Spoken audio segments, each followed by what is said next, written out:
बातें करते हम खेतों की और उसके रखवाली की, बाग बगीचा फल फूलों और फसलों की हरियाली की। हम बीजों की बातें करते उत्तम जल संसाधन की, हम तकनीकी बातें करते फसलों के उत्पादन की। हर किसान का सपना सच हो जीवन सुखद बनाने को, गाँव-गाँव के हर आंगन का प्यारा सा ये दर्शन। कृषि दर्शन, कृषि दर्शन, कृषि दर्शन, कृषि दर्शन, कृषि दर्शन, कृषि दर्शन, कृषि दर्शन, कृषि दर्शन। ईमानदारी और मेहनत जिसकी शान है वे हमारे किसान हैं। कृषि दर्शन कार्यक्रम में आप सभी किसान भाई बहनों का तहे दिल से स्वागत है। रूपा भोजी का जोहार। तो चलिए आपको लिए चलते हैं कृषि समाचार की ओर। नमस्कार, कृषि समाचार में आपका स्वागत है। मैं हूं सोनम गुप्ता। आइए देखते हैं आज कृषि समाचार में क्या है खास। गुमला के मछली पालकों को अनुदान पर भारवाहक वैन देने की है योजना। सिमडेगा के किसान ले सकते हैं उद्यान विकास योजना से लाभ। तिल के बेहतर उत्पादन के लिए लगाए उन्नत प्रभेद कांके सफेद। अब समाचार विस्तार से। गुमला जिला मछली पालक जो मछली या मछली बीज की खरीद बिक्री से जुड़े हैं, वे अनुदान पर 4 पहिया भारवाहक वैन ले सकते हैं। इसमें लाभुक को सरकारी अनुदान के अलावे शेष राशि का अंशदान देने में सक्षम होना आवश्यक है। इस योजना से लाभ लेने के लिए जिला मत्स्य पदाधिकारी कार्यालय गुमला में आवेदन दे सकते हैं। सिमडेगा जिला में बागवानी खेती की तरक्की के लिए उद्यान विकास योजना चलाई जा रही है। इस योजना के तहत उद्यानिकी प्रशिक्षण के अलावे अनुदान पर परवल, मिर्च, ओल, अदरक, पपीता की खेती, कीट रहित सब्जी उत्पादन इकाई, खुले वातावरण में फूलों की खेती, टिश्यू कल्चर से केला और स्ट्रॉबेरी की खेती, गृह वाटिका की स्थापना और मशरूम कीट वितरण का लाभ ले सकेंगे। इससे लाभ लेने के लिए जिला उद्यान पदाधिकारी कार्यालय में आवेदन दे सकते हैं। गर्मी का मौसम छोड़कर सभी मौसम में बेबी कॉर्न और स्वीट कॉर्न की खेती कर सकते हैं। इनके बेहतर उत्पादन के लिए झारखंड के अनुकूल उन्नत प्रभेद लगाएं, सही समय पर सही उर्वरकों का उपयोग करें और उचित देखभाल करें।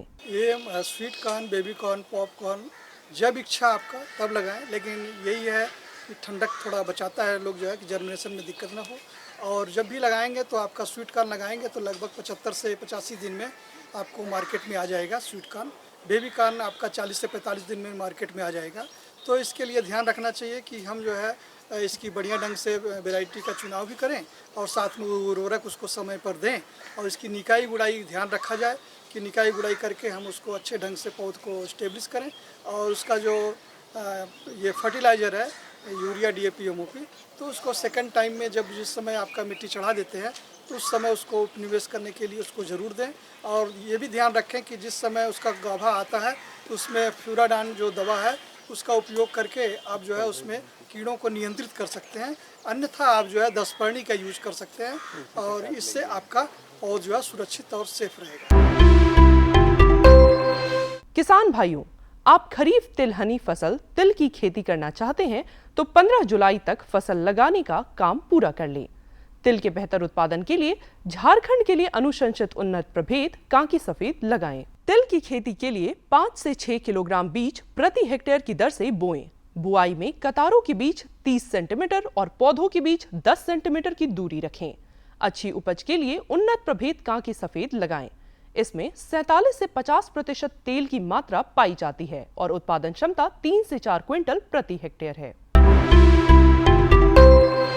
धान की खेती के लिए खेत में पर्याप्त जल जमाव का होना जरूरी है।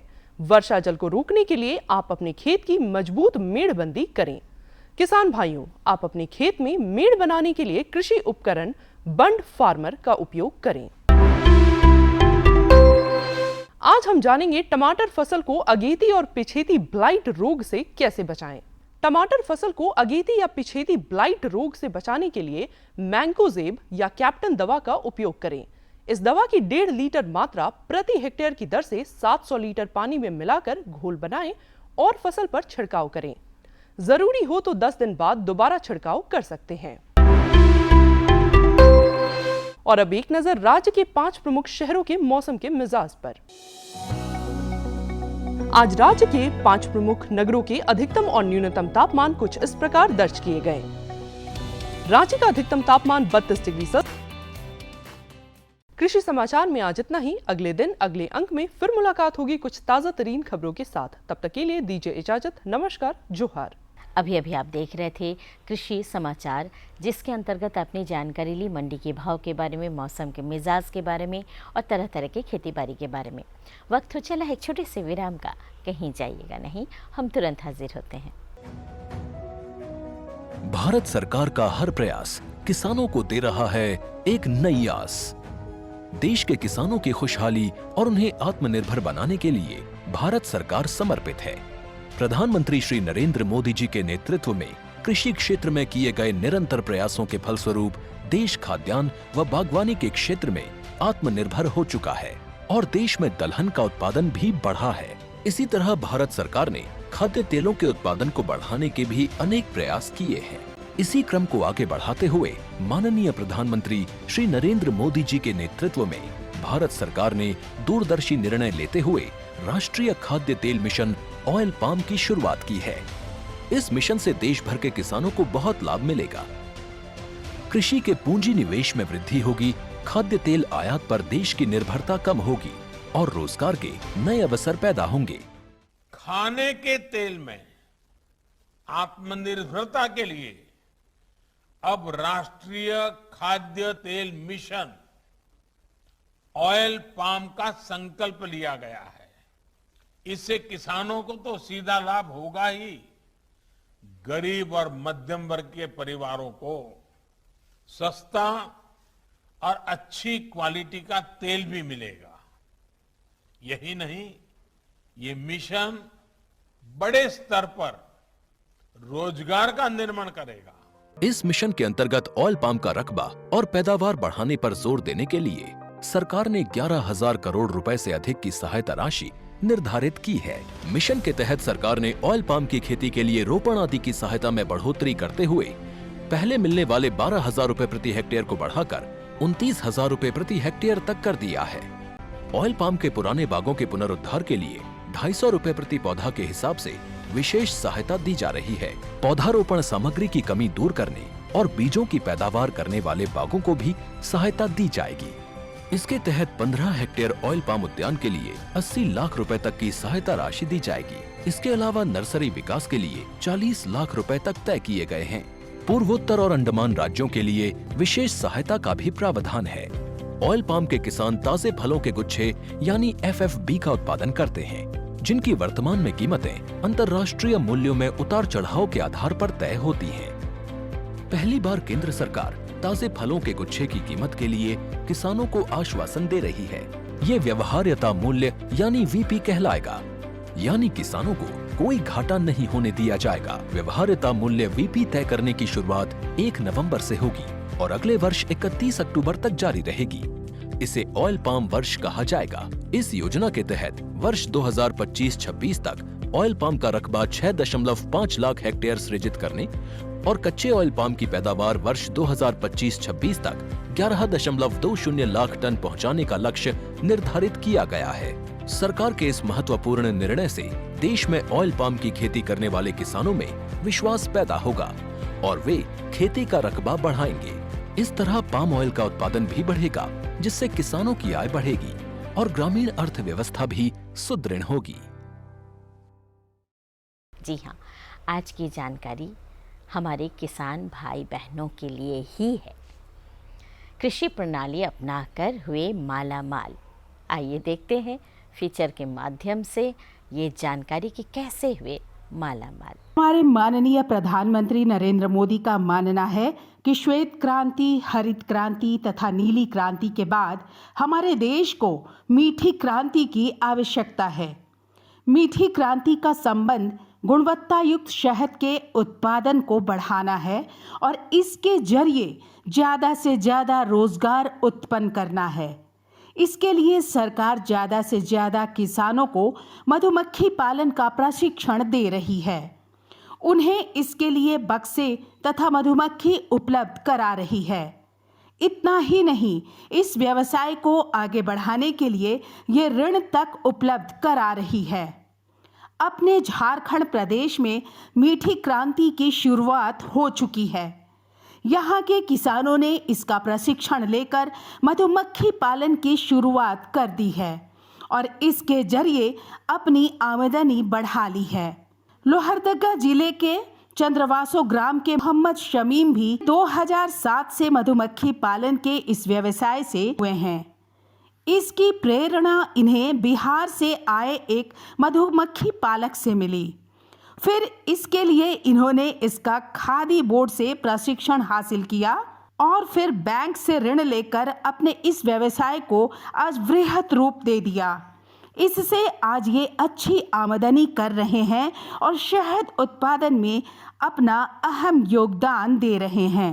हम ये काम 2007 से स्टार्ट किए। देखिए, मैं 2007 से पहले हम 2006 में यहाँ बिहार के एक मधुमक्खी बक्सा लेकर आया था हमारे इलाका में।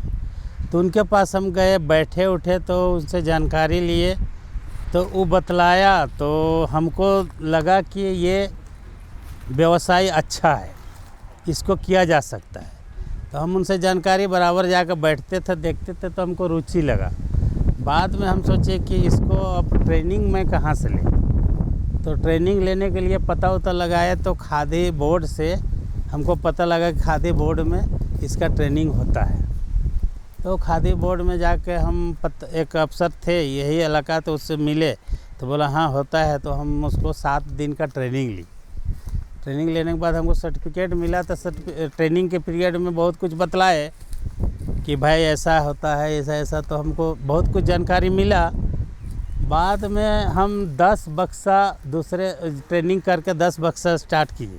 मोहम्मद शमीम अपने व्यवसाय को वृहत रूप दे ही चुके हैं और साथ ही साथ अन्य इच्छुक किसानों को भी इससे जोड़ रहे हैं और उन्हें आमदनी की एक नई राह दिखा रहे हैं। इनके साथ लगभग आज 250 किसान जुड़े हुए हैं, जिनके साथ मिलकर ये शहद उत्पादन संगठन बना रहे हैं। हाँ, जैसे हमको देखा तो हम लोगों को बतलाए कि हम ऐसा कर रहे हैं, तो लोग जुड़ो, तुम लोग भी जुड़ो। कुछ लोग को बतलाए तो बोला कि ठीक है। हम लोग भी कुछ अगल बगल के लोग को बतलाए, वो सब को फिर प्रक्रिया में बतलाए। तो हमको देखा तो फिर वो सब भी स्टार्ट किया तो कुछ लोग भी करना स्टार्ट कर दिया। अब बाद में हम तो ट्रेनिंग लेवे किए थे, फिर हमको कुछ लोग जिला से भी ऑफर आने लगा कि नहीं तुम ट्रेनिंग दे दो, तो हम ट्रेनिंग देना भी स्टार्ट किए। मोहम्मद शमीम चाहते हैं कि इस व्यवसाय से ज़्यादा किसान जुड़ें। अतः इनके पास जो भी किसान आते हैं उनका ये उचित मार्गदर्शन करते हैं। ये उन्हें हर तरह की सहायता देते हैं, यहाँ तक कि ये उनके शहद के लिए बाजार तक उपलब्ध कराने में उनकी मदद करते हैं। देखिए, बहुत से आते हैं लोग, हमसे पूछते हैं कि आपके यहाँ मधुमक्खी पालन होता है तो आप हमको सिखा दीजिए या इसका प्रक्रिया बता दीजिए। तो हमने उसको बता देते हैं। कोई सीखता है, 1-2 दिन काम भी कर लेता है, यहाँ आके देखता है, फिर वो बोलता है कि हम लोग को मधुमक्खी की ज़रूरत पड़ेगा, तो मधुमक्खी कहाँ मिलेगा, बॉक्स कहाँ मिलेगा, इसका जो भी इक्विपमेंट है कहाँ मिलेगा। तो हम उसको बतला देते हैं। अगर नहीं जाता है तो फिर हमारे ही थ्रू से उसको मुहैया करा देते हैं। जैसे और भी किसान लगे हुए हैं, कोई लोग बोल रहा है कि नहीं हमको 100 बक्सा रखे हैं, तो मक्खी भी बढ़ता है। 1 बक्सा है तो 100 बक्सा है तो 150 हो जाता है। तो उसको सोचता है कि हम 2100 रखेंगे, 50 बक्सा बेच देंगे। तो उससे हम संपर्क होता है तो उसको बोलते हैं कि एक ग्राहक है लेने वाला, उसको फिर मिला देते हैं। फिर उसका भी समस्या हल हो जाता है। जो बेचने वाला है उसको बिक गया, जो खरीदने वाला है वो खरीद लिया। तो ये कहीं भटकना नहीं पड़ता है। आदमी को आके हमारा से बेनिफिट होता है, उसको मार्गदर्शन। अब है कि ये तो हुआ, दूसरी बात कि प्रोडक्शन जब कर रहा है तो उसको माल निकला, तो उसको बाजार ढूंढने का भी ज़रूरत नहीं है। मोहम्मद शमीम, जिनका बचपन अभाव में गुजरा, आज वो इस व्यवसाय से वर्ष में 2 लाख रुपये तक की बचत भी कर लेते हैं। इस आमदनी से वे अपने बच्चों को ढंग से पढ़ा पा रहे हैं। इन्होंने इसकी आमदनी से अपने एक बेटे को इंजीनियर तक बनाया है।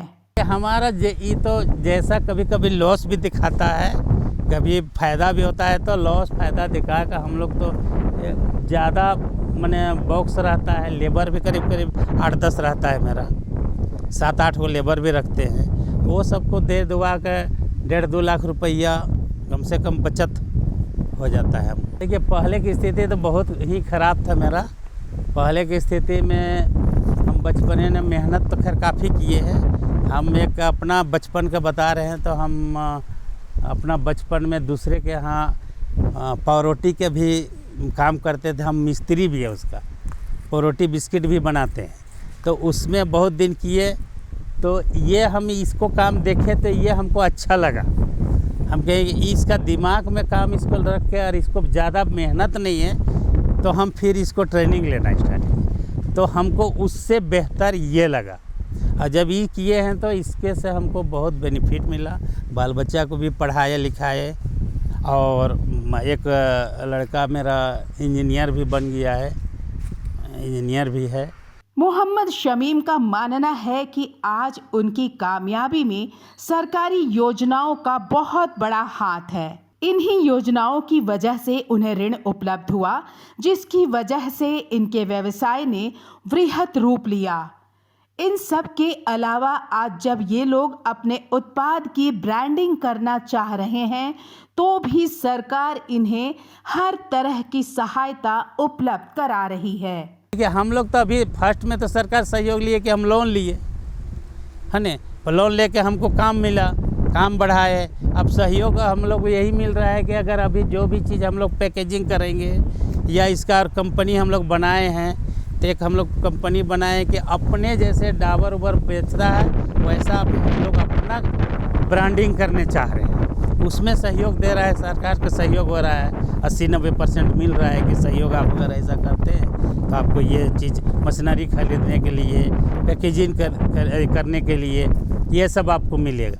मोहम्मद शमीम के साथ इस व्यवसाय से जुड़े मोहम्मद अफस शेख बताते हैं कि वो मोहम्मद शमीम के साथ जुड़कर मधुमक्खी पालन का कार्य सीख रहे हैं।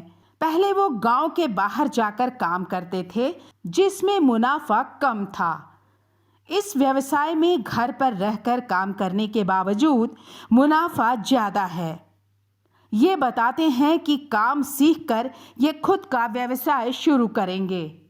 इसमें हम जुड़े हुए हैं काम को लेकर। जो बाहर जाते थे ना, तो उसमें उतना बेनिफिट नहीं बुझाता थी। यही जगह अपना घर पे रह के अथी करके अपना काम करके अपना घर भी देख रहे हैं हमको यहाँ बेनिफिट अच्छा होता है। नए मधुमक्खी सीख रहे हैं, इसमें काम सीख रहे हैं और अथी कर रहे हैं। ये पलायन करने वाले युवाओं को बताते हैं कि मधुमक्खी पालन एक बेहतर व्यवसाय है। अतः मोहम्मद शमीम से जुड़कर इस काम को सीखें और घर पर रहकर ही अच्छी आमदनी प्राप्त करें। चाहते हैं कि अपना घर जगह रह के काम करें और अपना घर का भी देखें। ये मक्खी वाला काम में शमीम जी है, इसका से आप आके जुड़े, आप लोग अथी कर रहे हैं तो आप जुड़े, अच्छा काम है, अपना घर जगह बेनिफिट अच्छा होता है। इसमें यही अंतर है कि बाहर काम करते थे उससे ज़्यादा बेनिफिट बुझाता, पैसा है इसमें भी, और अपना घर के देखते हुए भी काम करते हैं। इसी तरह से मोहम्मद शमीम से जुड़कर शमशेर राय ने मधुमक्खी पालन का कार्य सीख रहे हैं। इनका मानना है कि ये एक लाभकारी व्यवसाय है, अतः इसे सीखकर इसे बढ़ाना है। ये मधुमक्खी पालते हैं, इसमें यही है कि बेनिफिट अच्छा होता है मधुमक्खी पाल के, और काम भी सीखना अच्छा है, और इससे बढ़ोतरी भी करना, इससे और विकास करेंगे मधुमक्खी बढ़ाकर, और यही मधुमक्खी काम करते हुए आगे बढ़ते हुए चलेंगे। ये शुरू से ही इस व्यवसाय से जुड़े हुए हैं। इन्हें इस व्यवसाय में अच्छा लाभ नजर आता है, अतः ये अन्य युवाओं को भी इससे जुड़ने की सलाह देते हैं। बस इसी मधुमक्खी में जुड़े हुए हैं काम के लिए शुरू से। हाँ, मिला जुला कर सब अच्छा है, बेनिफिट है, इसीलिए तो लगे हुए हैं मधुमक्खी पालन के लिए। मधुमक्खी काम करना चाहिए, इसमें फ़ायदा है और इससे बहुत लाभ है। ये बताते हैं कि इस व्यवसाय से ये खुश हैं। इसकी आमदनी से वे अपना घर अच्छे से चला लेते हैं। वो पलायन करने वालों से इस व्यवसाय से जुड़ने की सलाह देते हैं। वो बताते हैं कि इस व्यवसाय से लोग अच्छी आमदनी कर सकते हैं, जिससे उन्हें बाहर जाने की ज़रूरत नहीं पड़ेगी। बस ये है कि इससे काम किए हुए हैं, घर भी अच्छा चल रहा है, अपना मधुमक्खी भी अच्छा से देखभाल कर रहे हैं, बढ़ा रहे हैं, फिर इधर उधर ले जाके शहद इकट्ठा करते हैं, फिर मक्खी सुरक्षित अपना बॉक्स बढ़ा कर फिर लेके आते हैं वापसी। जी नहीं, ये अगल बगल लेके जाना पड़ता है, जैसे हर फूल पे जाना पड़ता है। ये गांव से बाहर लड़के लोग जाते हैं मधुमक्खी का काम करने के लिए, तो मधुमक्खी के लिए हम अपना यहाँ पे व्यवसाय करना चाहते हैं लड़का लोग को कि मधुमक्खी सीखे और यहीं पे अपना लाभ उठाए बाहर जाने से अच्छा। केंद्र तथा राज्य सरकार का उद्देश्य पलायन रोकना है तथा किसानों की आमदनी बढ़ानी है। इसके लिए ये मीठी क्रांति को बढ़ावा दे रही है। ये किसानों को मधुमक्खी पालन से जुड़ी हर सुविधा उपलब्ध कराने में उनका सहयोग कर रही है और राज्य में शहद उत्पादन को बढ़ावा दे रही है। चाहे केंद्र सरकार हो या फिर राज्य सरकार हो, सबसे प्रमुख लक्ष्य हम लोग का यही है कि हम लोग पलायन को रोकें और लोगों या कृषकों की आय को दोगुना करें।